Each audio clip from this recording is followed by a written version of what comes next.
नमस्कार दोस्तों, मेरे चैनल लेट्स लर्न देवभूमि में आपका पूरे दिल से बहुत बहुत स्वागत है।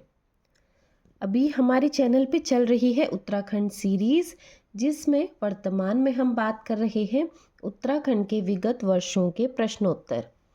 30 दिन की इस मास्टर क्लास का आज है हमारा 20वां दिन।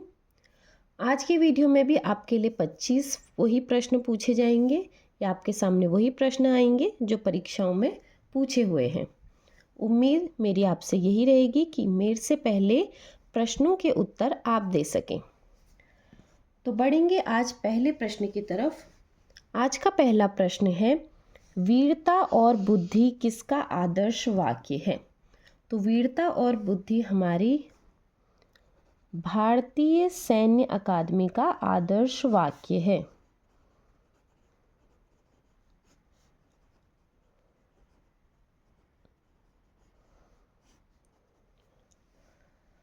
अगला प्रश्न, टपकेश्वर महादेव मंदिर किस नदी के तट पर स्थित है?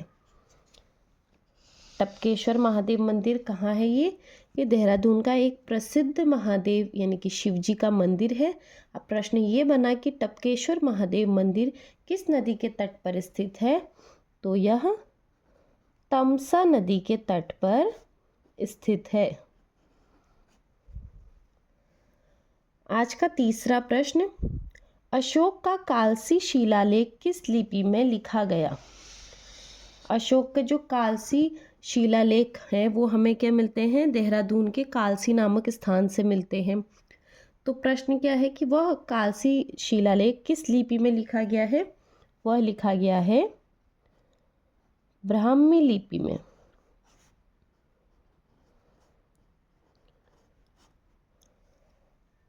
अगला प्रश्न, झंडा मेला किस जनपद में लगता है? तो जो मेले पूछे जाते हैं उनमें से ही एक प्रमुख मेला झंडा मेला भी है, जो क्या है, रिपीट हुआ है। तो झंडा मेला हमारा देहरादून जनपद में ही लगता है।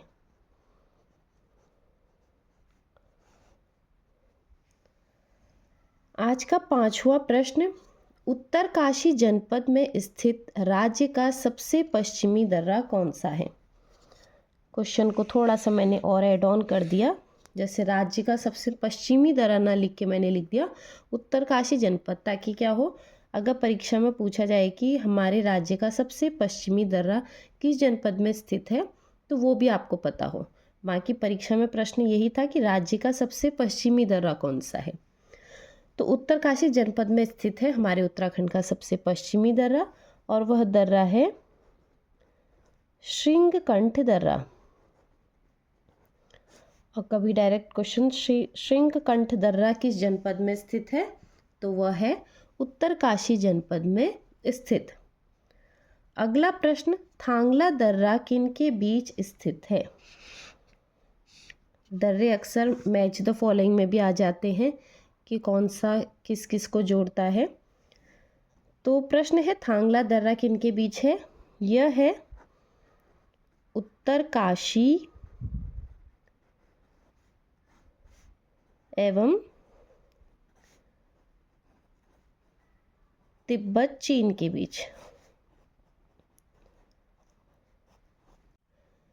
यहाँ वीडियोस में वही प्रश्न आजकल हम कर रहे हैं जो कि उत्तराखंड के विभिन्न परीक्षाओं में पूछे हुए हैं, और आंसर भी जो उनके द्वारा आंसर की में दिया रहता है वही मेरी कराने की कोशिश है। बाकी किसी बच्चे के पास कोई बुक में कुछ और आंसर दिया है तो आप बुक को ही लेकर चलेंगे, क्योंकि क्या है, अब सिस्टम क्या है कि हम कोई जब हमारा आंसर उनके आंसर की से मैच नहीं कर रहा है तो हम उस प्रश्न पे क्लेम कर सकते हैं। तो क्लेम करने के लिए आपके पास प्रूफ रहता है कि हमारी बुक में ऐसा दिया हुआ है। आप बुक का नाम, पब्लिशर और किस पेज में दे रखा है विद प्रूफ उनको भेज सकते हैं। इसीलिए अगर आपके पास बुक है, बुक में कुछ और आंसर दिया है, यहाँ मैं पढ़ा रही हूँ आंसर की में कुछ और आया है और मैं आंसर की के अकॉर्डिंग चल रही हूँ, तो आप क्या करेंगे, अपने बुक के हिसाब से चलेंगे और आप बाद में क्या कर सकते हैं, उसको क्लेम कर सकते हैं। ठीक है, इस बात को लेकर मतभेद नहीं होना चाहिए।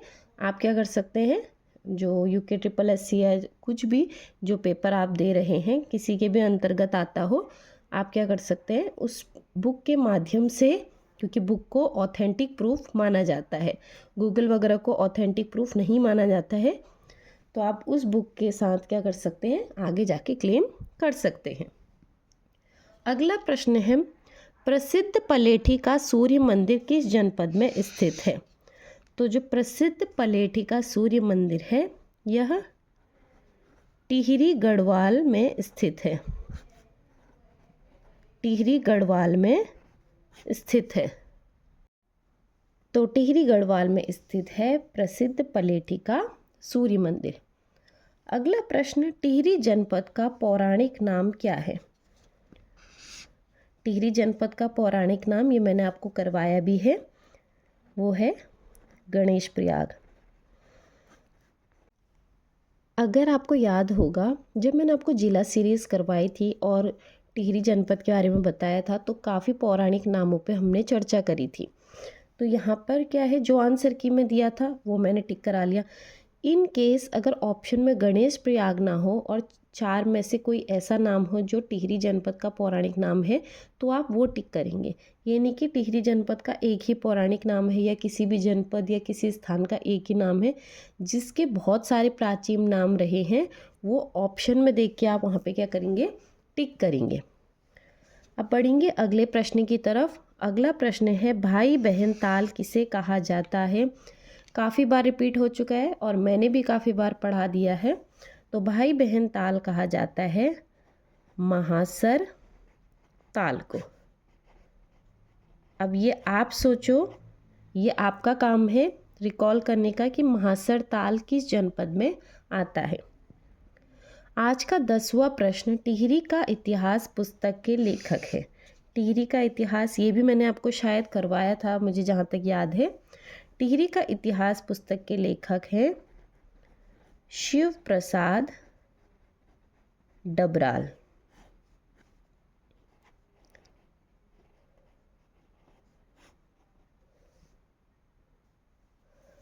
बढ़ेंगे अगले प्रश्न की तरफ। सर्वाधिक जिलों को स्पर्श करने वाला जिला कौन सा है? ये भी काफ़ी बार रिपीट हो चुका प्रश्न है, अब आपको अच्छे से याद हो गया होगा। सर्वाधिक जिलों को स्पर्श करने वाला जिला पौड़ी गढ़वाल है। और अगर आगे कितने जिलों को स्पर्श करता है तो वो भी आपको पता होगा, 7 जिलों को स्पर्श करता है पौड़ी गढ़वाल। और नक्शे में देख के मैंने आपको बताया था कि आपको 7 जनपदों के नाम किस प्रकार से याद करने हैं। अगर आपको मेरी कही बात उस टाइम पढ़ाई बात याद आ रही है तो आप अभी क्या करेंगे, इसको उन 7 जनपदों के नाम चाहें तो रिकॉल कर सकते हैं। अगला प्रश्न, पूर्वी नयार व पश्चिमी नयार नदी का संगम किस स्थान पर होता है? तो पूर्वी नयार और पश्चिमी नयार का जो संगम होता है वह होता है सतपुली नामक स्थान पर। अगला प्रश्न, गढ़वाल रेजिमेंट का मुख्यालय कहाँ है? गढ़वाल रेजिमेंट का मुख्यालय है हमारा लैंडस्टोन में।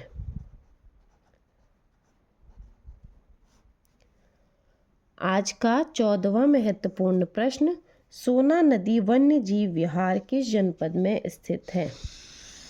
यह प्रश्न मैच द फॉलोइंग के फॉर्म में आया था।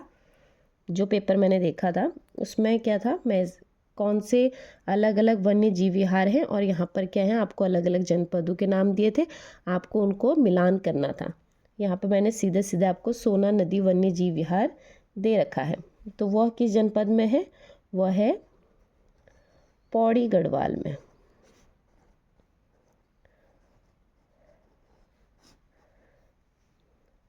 अगला प्रश्न है, पौड़ी में पानी की कमी को दूर करने के लिए पानी राखो आंदोलन किसके द्वारा चलाया गया?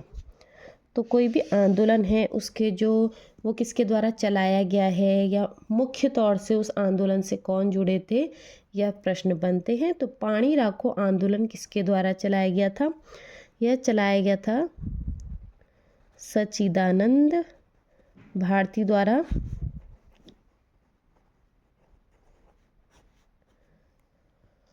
अगला प्रश्न, उत्तर भारत का केरल कहा जाता है? तो उत्तर भारत का केरल किस जनपद को कहा जाता है? यह कहा जाता है हरिद्वार को।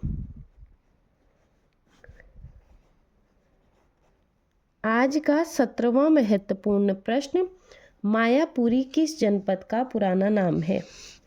मायापुरी किस जनपद का पुराना नाम है? यह है हरिद्वार का।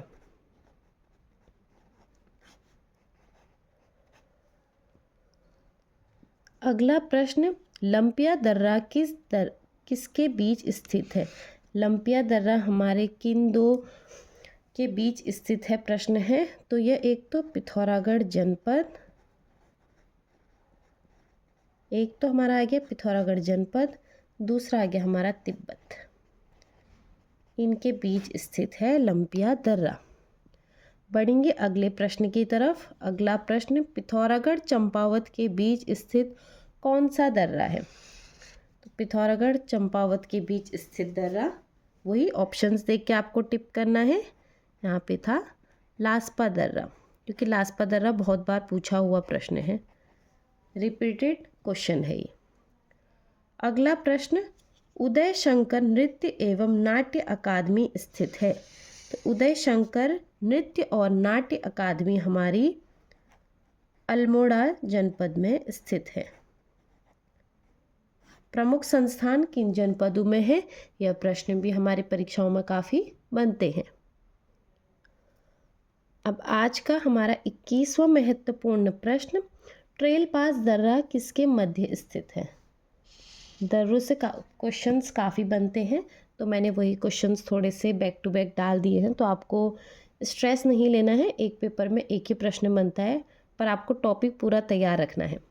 तो ट्रेल पास दर्रा हमारा पिथौरागढ़ जनपद और बागेश्वर जनपद के बीच स्थित है।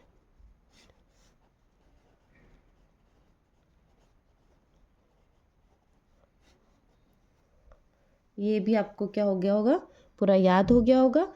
और अगर आपको दर्रे पढ़ने हैं तो प्लेलिस्ट में हमारी उत्तराखंड के प्रमुख दर्रे की एक स्पेशल वीडियो है, आप चाहें तो वो देख सकते हैं।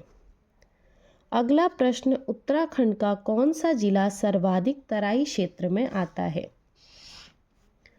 तो सर्वाधिक तराई क्षेत्र में आने वाला जिला हमारे राज्य का है उधम सिंह नगर।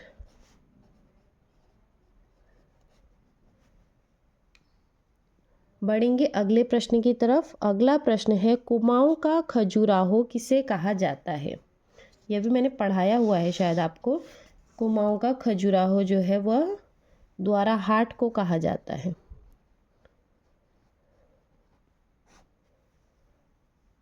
अगला प्रश्न, लाल मंडी किले का निर्माण किसने करवाया था?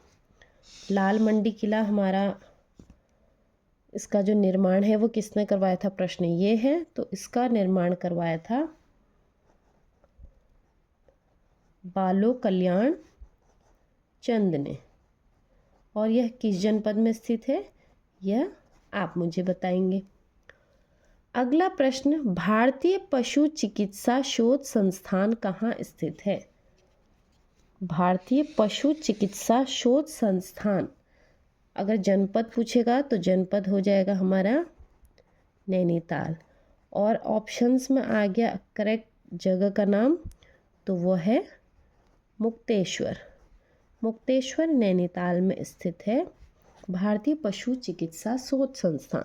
तो कोई भी संस्थान है वो कहाँ स्थित है, अगर आपसे पूछा जाएगा तो आपको पर्टिकुलर जगह का भी नाम याद रखना है और किस जनपद में आता है वो भी ध्यान रखना है, क्योंकि कभी वो हमको जनपद दे रहे हैं और कभी वो उस जगह का नाम दे रहे हैं जहाँ पर वो संस्थान स्थित है। इसीलिए हमें जनपद और उस किस स्थान पर स्थित है वो संस्थान, दोनों याद होने चाहिए। तो इन्हीं के साथ हमारे आज के 25 महत्वपूर्ण प्रश्न यहीं पर समाप्त होते हैं। उम्मीद करती हूँ आपको आज के प्रश्नों में कोई त्रुटि देखने को नहीं मिलेगी। पिछले कुछ वीडियो में एक दो प्रश्न में थोड़ा सा क्या है, मतभेद है स्टूडेंट्स के बीच में कि उसका उत्तर कुछ और होना चाहिए, बट वो अपनी जगह सही है क्योंकि बुक्स में वही दिया है।